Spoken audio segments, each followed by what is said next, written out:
오늘도 찾아주신 여러분, 반갑습니다. 그럼 오늘의 사연을 시작하겠습니다. 안녕하세요. 저는 이제 아무리 우겨도 30대 후반이라고 할 수밖에 없는 나이에 접어든 여자입니다. 부모님이 식당을 운영하시는데 장사 준비하시면서 이곳 채널을 열심히 청취하셔서 제 사연도 한 번 보내게 되었어요. 제가 6살이 되던 해, 저희 집은 깡 시골에서 서울로 올라왔습니다. 농사를 지으며 나름대로 그곳에서 만족을 느끼며 살았던 것 같았는데 아빠의 친구들이 모두 서울로 상경을 하며 귀 야른 아빠를 꼬시는 모양이었어요. 지금 생각하면 사람 좋은 건물주를 만난 것이 우리 부모님의 첫 상경의 선물이었던 것 같습니다. 근처에는 명문대와 명문여대가 있었습니다. 위치를 모른다면 찾기 어려운 낡은 건물이었지만 부모님께서는 모은 돈을 털어 방을 구해서 가게를 차리고 간판을 올렸습니다. 어릴 적 기억은 선명하지 않지만 간판을 올린 날 부모님의 흐뭇한 얼굴은 아직도 기억에 남습니다. 아빠 친구가 운영하는 정육점에서 질 좋은 돼지고기를 저렴하게 구해와서 삼겹살집을 시작하게 되었고 그 가게의 이름은 제 이름을 따서 봉인의 삼겹살이었습니다. 지금 다시 생각해보니 그런 작은 골목까지 누가 오늘날은 삼겹살을 먹으러 오겠느냐며 부모님의 사업 시작을 비웃은 적도 있습니다. 말린 고기였겠지만 가게에는 간판을 올린 지 얼마 되지 않았던 때 그럭저럭 장사가 잘 되기 시작했습니다. 주로 우리 가게를 찾는 친구들은 근처 대학교 학생들이었습니다. 부모님은 매우 친절하시고 인상도 좋으셨기 때문에 자주 오는 학생들을 한 명 한 명 기억하셨습니다. 그런 학생들과는 서로 편안하게 대화를 나누었고 서비스도 꽤나 많이 받았습니다. 이런 작은 따뜻함이 넓게 퍼져나간 덕분인지 그 학생들은 항상 친구들을 때로 데리고 와서 말했습니다. 사장님, 오늘은 고기를 다 먹고 갈 거예요. 오늘 고기가 다 팔려서 장사를 접는다는 간판을 만드시죠. 드리겠습니다. 엄마는 웃으시며 말씀하셨어요. 미리 말을 하고 오지 않았으면 김치가 잘 익은 걸 가져왔을 텐데. 어린 저는 예쁘고 멋진 언니와 오빠들이 자주 들려와서 저에게 챙겨주는 것이 좋았습니다. 제가 귀엽다 해주며 언니들은 머리띠나 머리핀을 선물해주면서 말씀하셨어요. 내가 동생이구나. 그 유명한 동이가 좋겠다. 이렇게 맛있는 거를 맨날 먹을 거 아니야? 학생들의 소문 덕분에 가게는 점점 번창했습니다. 나중에는 정말 재료 소진으로 가게 문을 닫았고 부모님 두 분이서 이 모든 것을 감당하시기에는 너무 힘들어서 아르바이트생을 고용하기로 했습니다. 아르바이트생을 구해야 했어요. 저녁 장사 시간에만 아르바이트생을 고용하는 시점이 돼서 건물주 부부가 우리 가게를 찾아와 웃으면서 말했습니다. 아이고, 좁네요. 장사가 너무 잘 돼서 어디 앉을 것도 없네. 어머, 사장님이 오셨어요? 아유, 어떻게 자리가 없는데. 식사하러 오신 거죠? 아니에요. 우리가 제일 바쁠 때 왔어요. 내일 다시 올게요. 건물주인 부부는 다음 날 다시 온다고 말하고 가게를 나갔어요. 우리 순박한 부모님은 그 모습을 보고 혹시 그들이 상처를 받았을까 걱정했어요. 그러나 다음 날들은 말로는 상상도 못한 날들이었어요. 말씀하신 내용을 조금 수정하여 자연스럽게 표현하겠습니다. 그들은 말씀하신 대로 이 건물을 우리에게 할인된 가격에 넘겨주겠다는 내용을 말씀하셨어요. 그들은 가게를 넓게 확장하여 더 큰 공간을 쓰는 것이 더 좋지 않겠느냐고 말씀하셨고 다른 지역으로 이전하려는 계획이 있다며 사람이 많이 모이는 장사가 잘 되는 우리 가게에 그 건물을 팔겠다는 내용을 말씀하셨습니다. 이 말씀에 부모님은 감사하다며 고개를 숙였어요. 그래서 우리는 열심히 모은 돈을 가지고 그 건물을 구매하여 가게를 확장하고 우리 가족은 월세를 빼서 꼭대기층에 우리의 보금자리를 마련했어요. 부모님은 이 모든 것이 우리가 잘해서라기보다는 좋은 사람들이 우리를 많이 도와줘서 이루어진 것이라고 말씀하셨죠. 항상 감사하게 생각해야 된다고 하셨습니다. 돈을 잘 벌었어도 저희 부모님은 변하지 않고 가게 단골들에게 잘해주었고 또 우리 가게에서 일하는 아르바이트생들에게도 잘해줬어요. 주로 근처 대학교를 다니며 학비를 내기 어려운 친구들이 저희 가게에서 일을 했는데 속사정을 말하지 않아도 부모님은 그 친구들의 마음을 먼저 헤아려 주었네요. 아빠는 일이 끝나면 여자친구들을 꼭 오토바이나 차로 집에 데려다 주며 말했어요. 우리도 딸 키우는 입장이라 다 아는데 늦은 시간에 집에 혼자 가다 무슨 일이라도 당하면 어떡하냐. 세상이 이렇게 흉흉한데 자신의 자식에게 대하듯 잘해주는 저희 부모님을 보면서 저희도 그런 부모가 되고 싶다고 생각해요. 부모님 덕에 일을 그만두고도 찾아오거나 은혜를 갚겠다며 군대를 제대하고 취직을 해서 찾아오는 친구들도 많았네요. 시간은 흘러 나 또한 어느새 그 근처 대학으로 진학했고 우리는 번듯한 아파트를 사서 살기 시작했습니다. 어느 날 부모님 가게 마감 시간이 되어 같이 집에 가려고 가게로 향했던 날이었어요. 테이블도 모두 정리된 것 같았고 2층 불도 다 꺼져 있어서 혼자 있는 엄마나 놀래켜줘야 할 줄 알았는데 슬금슬금 입구로 향했을 때 안에서 요란한 소리가 들렸습니다. 무당 당하는 소리와 울음소리가 겹쳐 들렸어요. 저는 놀란 마음으로 후다닥 가게로 뛰어들어갔어요. 그 가게에는 우리 가게에서 1년 정도 일했던 여학생이 있었는데 그녀가 엄마를 껴안고 함께 울고 있었습니다. 저는 놀라서 말했어요. 이게 다 무슨 일이야, 엄마? 동의하셨어요. 엄마는 급하게 눈물을 훔치면서 그 여학생은 고개도 들지 못하고 주저앉아 있었는데 엄마가 그 친구의 어깨를 잡고 일으켜 세웠어요. 미나야, 그만 일어나라. 다 됐어. 얼른 가봐. 동현이 왔으니까 일찍 퇴근해도 되겠다. 사장님, 그동안 정말 고생 많았고 이렇게 말했어요. 고향으로 내려가서 홀로 계신 어머니를 잘 지켜드리겠습니다. 알겠어요. 울지 마세요, 아가. 분명히 어떤 일이 있었던 것 같고 그 여자에게도 사연이 깊게 느껴졌어요. 저는 그냥 어버버하며 아무 말도 못했어요. 집으로 돌아가는 차 안에서 엄마께서 그 친구의 사연에 대해 이야기해 주시기 전에는 저는 그런 일은 상상도 못했습니다. 그 친구가 집이 많이 어려워서 그래서 가게에서 돈통에 손을 대다가 돈에 손을 대었다고요. 네, 그렇게요. 그렇게 계속하다 나한테 걸렸지. 그리고 혼란스러웠어요. 아니, 죄송하다고 주저앉아 오는데 그게 또 얼마나 안쓰러운지. 애가 얼마나 고생했을까? 내가 그를 하루 이틀 보는 것도 아니고 1년을 지켜봤는데 얼마나 성실하고 착한 애였나. 결코 그런 애가 아니었어. 사정이 얼마나 힘들었을까 생각했다. 그래서 아빠 몰래 그의 퇴직금이라 생각하고 내가 월급을 좀 더 얹어서 보냈다. 엄마는 일을 그만두기로 하고 돈을 훔치려던 그 친구에게 오히려 마음을 더 썼다. 우리 부모님은 그런 분들이셨어요. 솔직히 말해서 제가 답답하고 짜증날 때도 있었지만 평생을 그렇게 살아온 부모님의 삶의 방식에 대해 뭐라 할 말은 없었어요. 나는 대학을 졸업하고 회사에 입사했습니다. 대학 시절부터 친하게 지내던 그룹이 있었는데 그곳에서 나와 잘 맞는 남자 선배와 대학을 졸업한 이후부터 사귀기 시작했습니다. 사귄 지 5년이 되던 해에 나는 이제 곧 30이 되는 나이였기에 남자친구에게 결혼 이야기를 꺼냈습니다. 그러나 남자친구는 당황한 듯 말했습니다. 결혼을 벌써? 벌써 5년을 사귀고 있고 우리 주변 사람들도 슬슬 결혼 준비를 하고 있는데 우리도 해야 하는 게 아닌가? 그렇다며 벌써 5년이 지났나 싶었습니다. 아직 우리에게는 많은 돈이 없는 상황에서 결혼을 고려하니 저는 조금 실망스러운 마음이었어요. 그는 결혼을 좋다고 말했지만 날짜를 정하겠다고 빨리 말할 줄 알았는데 그의 열정이 연애 초반과 달라져 실망했거든요.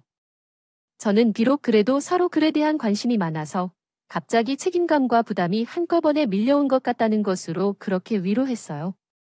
그래서 우선 회피하는 방향을 택했던 것 같아요.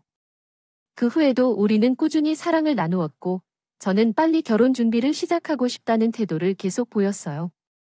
하지만 남자친구는 항상 이런저런 변명을 하며 말하더라고요.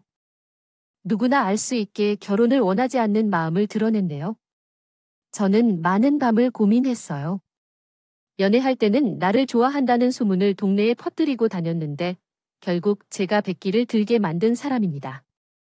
또 연애를 시작한 지만 3년이 지난 적에도 빨리 결혼하고 싶다고 노래를 부르며 저를 지치게 했지만 이제는 완전히 다른 이야기를 하는 그를 보면 참 마음이 아팠네요.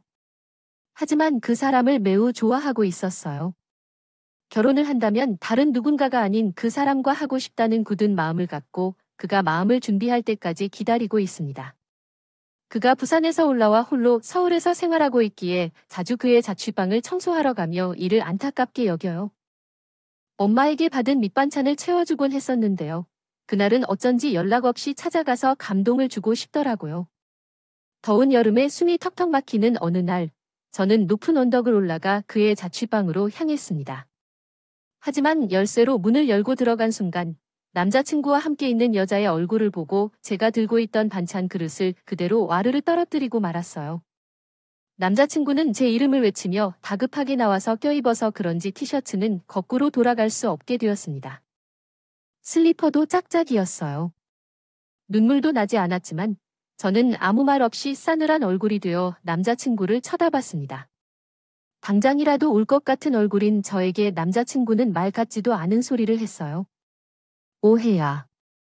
오해 다 클 한 남녀가 같은 침대에 앉아 있는데 이게 어떻게 오해 아니야? 지나가는 사람을 다 붙잡고 물어봐. 이게 오해인지 아닌지. 그때 그 여자도 제 이름을 부르며 다급하게 달려나와서 말했어요. 동희야, 준영 내가 말해. 이게 오해야? 넌 이걸 오해라고 할 수 있어? 미안해, 동희야. 내가 오빠 좋아서. 쫓아다녔던 나. 그래서 나도 마음이 약해져서 헛웃음이 나왔어. 그 여자는 대학 때부터 나와 가장 친하게 지내며 붙어 다니던 단짝이었어. 남자친구가 나를 좋아한다고 쫓아다닐 때 남자친구에게 하나부터 10까지 내가 좋아하는 것들을 알려주며 우리를 엮어준 사람이 바로 그 친구였어. 현실로서 보면 맞긴 했지만 기가 막힐 정도로 의아하고 눈물도 나오지 않았어. 난 울고 싶은데 내가 왜 우느냐고 했더니 염치가 있으면 내가 울면 안 된다고 했어. 그냥 돌아서서 그들과 인연을 끊었어. 이후에도 얼굴에 침을 뱉는다는 소문이 돌아 전혀 말해주지 않았음에도 불구하고 어디서 어떻게 그 소문이 시작되었는지 모르는데 대학 친구들에게 완전히 무시당해왔다. 이와는 별개로 티는 내지 못했지만 큰 상처가 저 안에 남아있어 사람을 신뢰하기 어려워졌고 정신과 치료를 받아야 했다. 그 일로부터 남자를 만나거나 결혼하지 않겠다고 집에서 선언했다. 주변 사람들이 어떤 사람도 매우 괜찮다며 소개하고 연애를 하려 노력해도 그 배신당했던 기억이 자꾸 계속 현혹한다. 머릿속에서 선명해져 제 마음을 온전히 줄 수 없더라도 인간관계를 줄이고 연애를 끊고 일과 공부에만 매진했기 때문에 하나의 좋은 점은 있었습니다. 바로 동료들보다 더 빨리 승진하고 회사에서는 능력 있는 인재로서 인정을 받았다는 것이지요. 그러다 보니 일에 더 중독되었어요. 30살 전에 결혼할 생각을 항상 했는데 어느새 32살이 되었네요. 그때 제가 회사에서 에이스로 불리고 있는 옆팀의 남자 과장님과 친해지게 되었어요. 일은 당연히 잘하고 팀원들에게도 평판이 매우 좋았죠. 그런데 내가 좋은 이야기만 귀에 쏙쏙 들리고 그분을 제대로 알지 못할 뿐이에요. 수가 없었던 때에는 협업을 하게 되면서 같이 자주 야근을 하게 되었고 그러면서 서로 친분이 쌓였어요. 어느 날 야근을 하고 집에 들어갈 때 그분이 나에게 저녁을 먹고 가지 않을래냐고 하더라고요. 마침 배도 고팠고 기분도 좋아서 동의했습니다. 맥주 한 잔을 같이 하면 좋겠다고 생각했는데 그분도 마침 맥주 한 잔을 제안했어요. 한 잔이 두 잔이 되고 두 잔이 세 잔이 되었고 그러다가 이야기가 자연스럽게 통하면서 재미있어져서 결국 2차까지 갔어요. 그때 과장님이 고백을 하셨는데 사실은요. 동희 씨가 입사할 때부터 눈에 띄어서 알고 있었어요. 친해지고 싶었는데 기회가 없었고 또 뭐랄까 다가가기 어려운 느낌이었기도 했고 아무튼 좋게 봐주셔서 감사해요. 당연히 동희 씨를 회사 후배가 아니라 여자로 보고 있었는데 미안해요. 부담스럽겠죠. 실제로 그 과장님은 인물도 훌륭하고 성격도 좋아 보였어요. 하지만 제가 상처를 받아서 쉽게 마음을 열 수 없었네요. 정중하게 거절했습니다. 연애할 만한 시점이 아니라고 생각하고 있고 결혼 생각이 없다고 말이죠. 하지만 그 고백을 듣고 나서부터 계속해서 그를 밀어냈다. 이제 보니 저희 행동이 자꾸만 과장님이 과감히 신경을 쓰는 것을 깨달았어요. 비싼 커피를 굳이 사야 할 필요는 없는데 우리 팀원들에게 낱낱이 사서 조금 더 친근하게 보이기 위해 애써 노력했고 저는 어떤 업무를 맡고 있는지 어디서 필요한 자료를 찾아야 하는지보다도 더 꼼꼼하고 풍성하게 찾아내어 이메일로 보내주는 것도 그랬습니다. 누구든 봤을 때 동료 이상으로 생각해주는 느낌이 확실하게 들었죠. 하지만 그 마음도 결국 저와 같이 사그라들고 다른 새로운 여성이 나타나면 그녀 쪽으로 심취할 것이라고 확신했기 때문에 저는 계속해서 그를 밀어냈던 것이었습니다. 지금으로서야 그처럼 대접을 받는 것은 좋았을 텐데요. 그러나 저의 연애의 말이 3살이나 많은 혼잣구멍의 제자리이다. 좋은 여자를 소개해 주신다는 제안은 끝없이 이어지던 과장님은 1년 가까이나 짝사랑했습니다.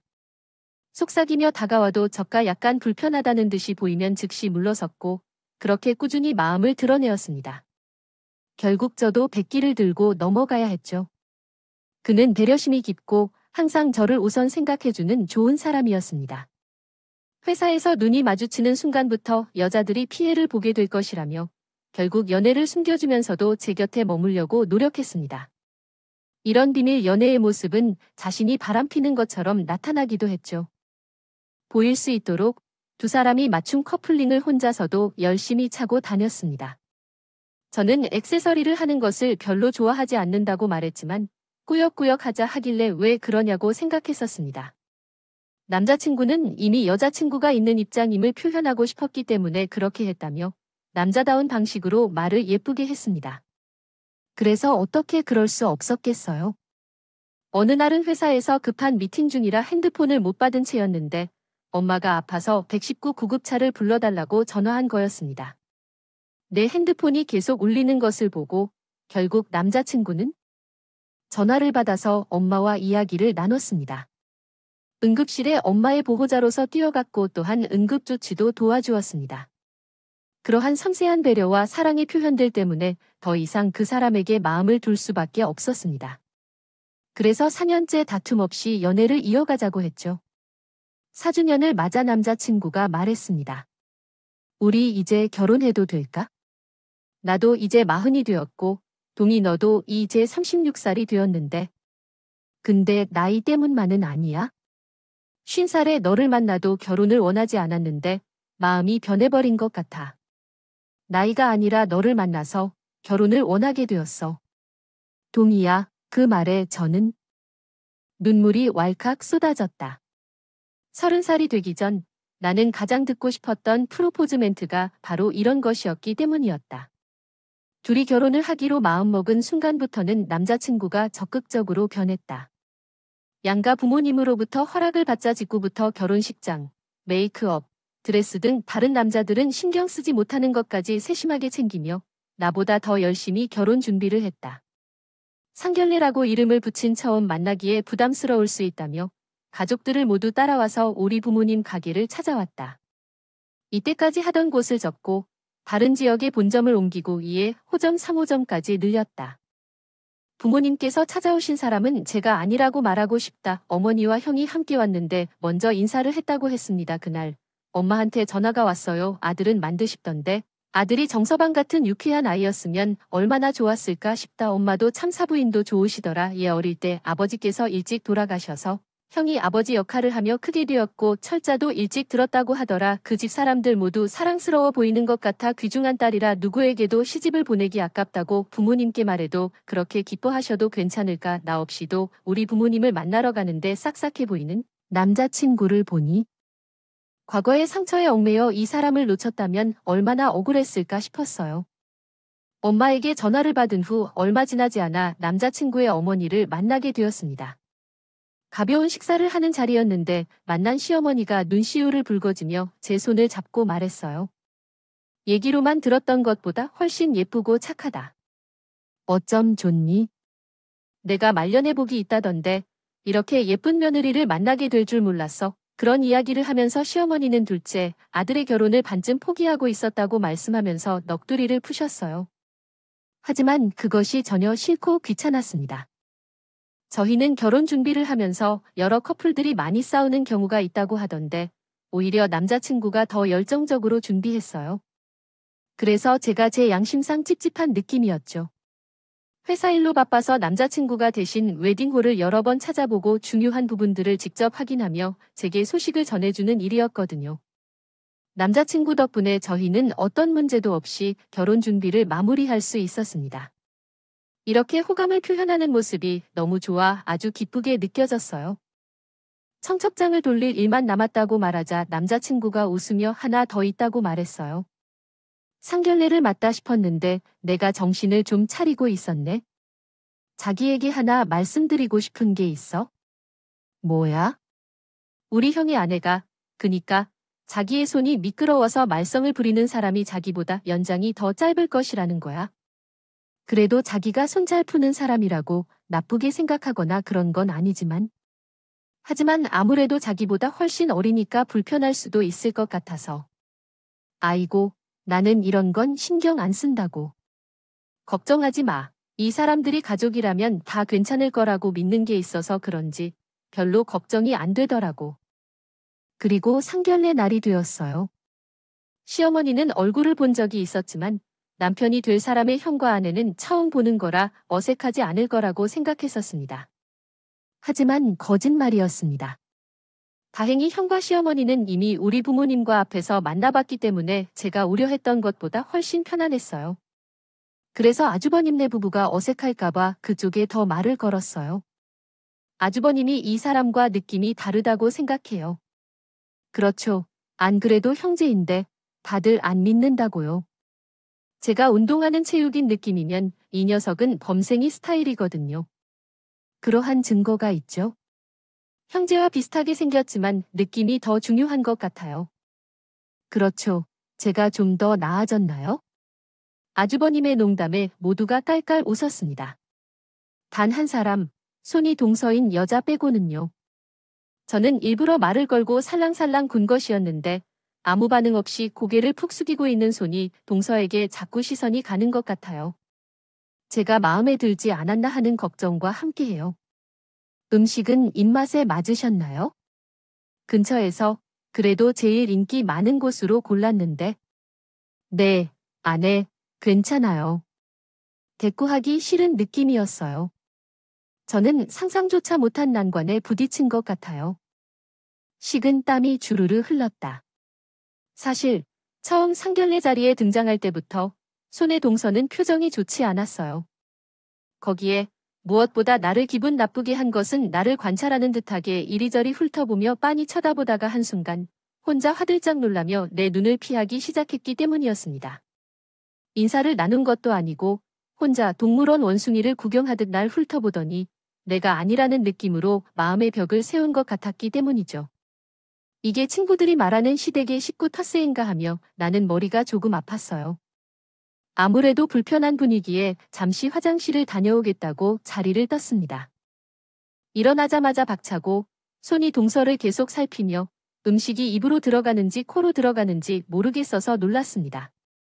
또한 빠른 발걸음 소리가 뒤에서 나타나 화장실로 향하는 저를 따라오는 것을 알게 되었습니다.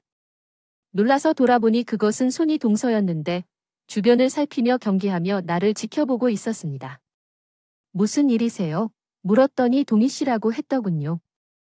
차동희, 늘 부모님이 땡땡동 땡땡 여대 앞에서 삼겹살집을 운영하셨죠. 네, 그곳을 어떻게 했나요? 어릴 적에 장사했던 그곳은 건물로 되어 있습니다.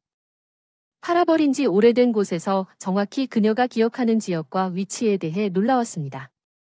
그 순간 그녀의 손짓은 무언가를 말하려는 것 같았습니다.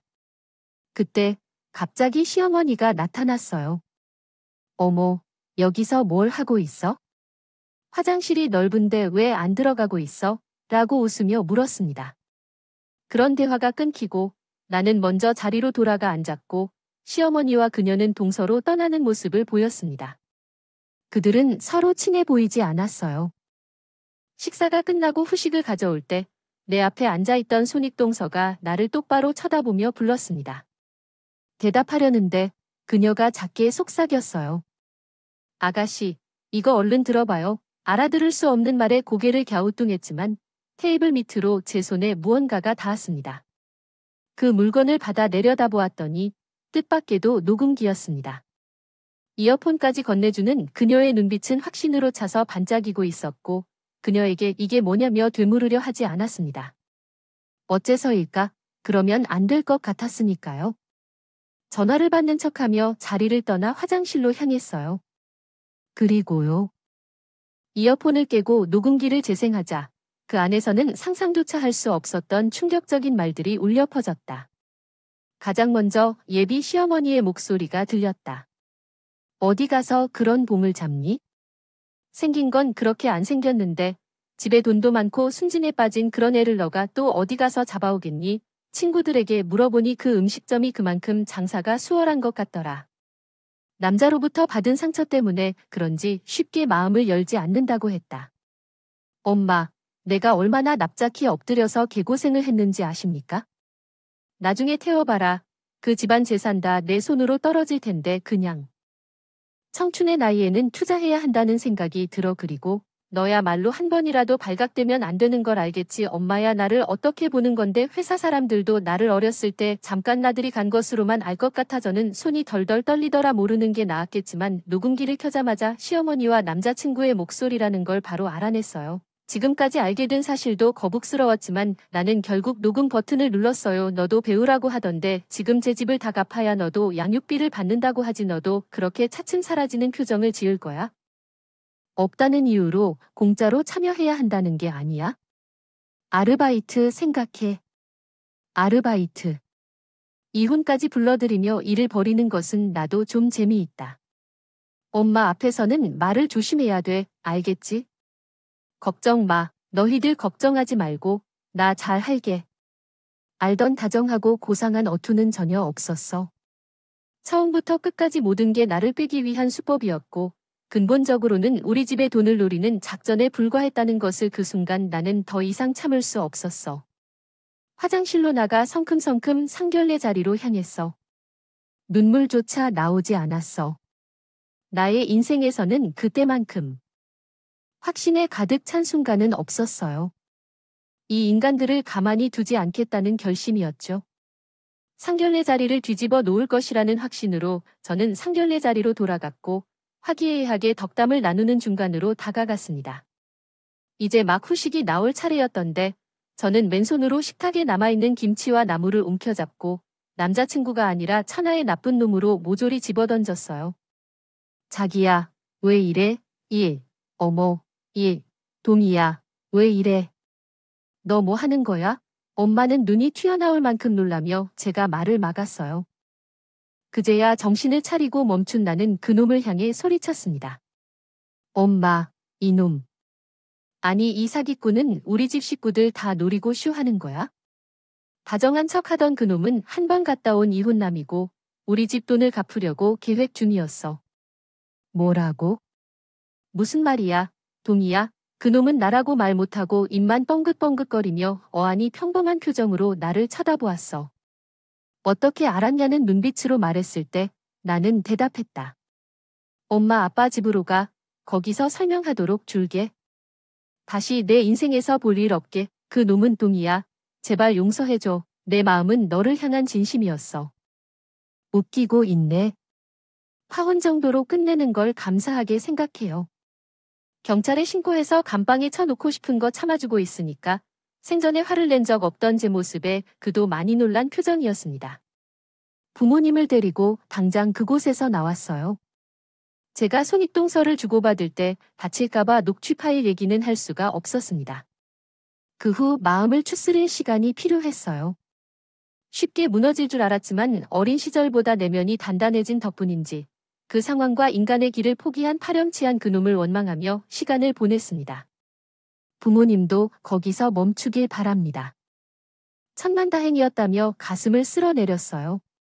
그 일이 있고 몇 달 후 모르는 번호로 연락을 받았어요. 가늘게 떨리는 목소리로 혹시 저 기억나세요? 라고 물어보는데 저는 단번에 알아차렸어요.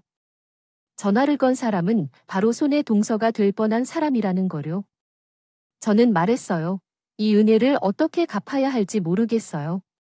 제 인생을 구원해 주신 건데. 아니에요. 제 인생을 먼저 구해 주신 건 사장님이 먼저인데요. 네, 그게 무슨... 오랜만에 얼굴 봐서 좋았어요. 언니, 저는 이게 다 무슨 소린가 했어요. 손의 동서가 될 뻔했던 사람은 나즈마키. 웃으면서 말했습니다. 저, 미나예요. 삼겹살집에서 1년 넘게 일했고 집안 사정이 너무 어려워서 가게 돈에 손대다가 여자 사장님한테 걸렸었던 저는 그제야 대학 시절에 우리 가게에서 일을 하던 애된 미나 얼굴이 떠올랐습니다. 울며불며 죄송하다고 하던 그 모습까지도요. 미나야, 그때 다짐했어요. 무슨 일이 있어도 사장님 부부께 은혜 보답하기로 해요. 전 남편한테서 자기 동생이랑 결혼해서 집 구석을 구해줄 돈 줄이라며 언니 사진을 봤을 때 저는 바로 알아봤거든요. 언니, 그런 놈 싹 잊어버리고 행복하게 사세요. 사장님들께도 안부 전해주시고, 미나야. 잠깐만. 저는 그 애를 불렀지만 전화는 빠르게 끊어졌어요. 나중에 저에게 이야기를 들은 부모님은 울컥하는 표정이셨습니다. 돌고 돌아 이렇게 인연이 닿는다는 것이 정말 기적 같으면서도 미나인 줄 알았으면 손이라도 한 번 잡아줄 걸 그랬다는 아쉬움이 남았다고 하셨거든요. 어떻게 보면 답답할 정도로 아르바이트생들을 아끼셨던 엄마 아빠의 넓은 마음씨가 돌고 돌아 두 분의 하나밖에 없는 자식인 제 인생을 구원해준 것이 아닐까 하는 생각이 들었습니다. 이 사연을 듣고 있으시는 부모님에게 감사와 사랑의 마음을 전하고 싶어요. 읽어주셔서 감사합니다. 오늘의 이야기는 여러분의 소중한 댓글을 기다리며 구독과 좋아요를 누르고 공유해주시고 알림 설정도 해주시길 부탁드립니다. 그럼 오늘도 함께 읽어주셔서 감사합니다.